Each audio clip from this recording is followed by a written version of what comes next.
Mimi ni Reverend Dr. Magnus Muhiche, makamu askofu mkuu wa kanisa la Tanzania Assemblies of God.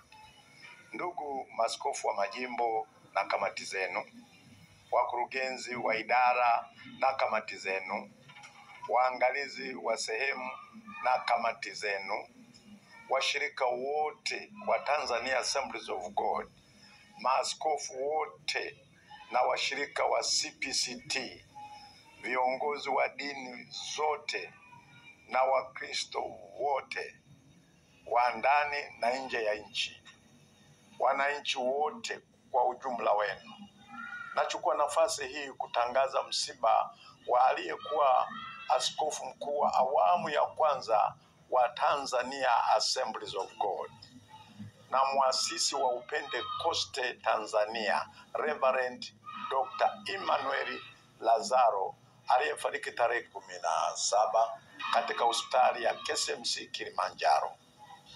Ametumika nafasi ya uaskofu kwa miaka 24, nafasi ya uinjilisti kwa miaka 40.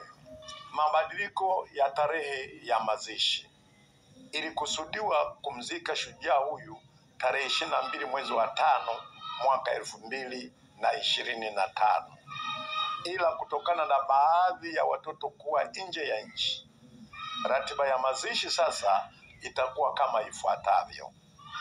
Tarehe 26 mwezi wa 5 mwaka 2025, mwili wa shujaa huyu utaagwa mjini Moshi na utalala katika kanisa la Kilimanjaro Revival Temple KRT Tanzania Assemblies of God, kanisa ambalo alikuwa analichunga hadi anastaafu utumishi wake.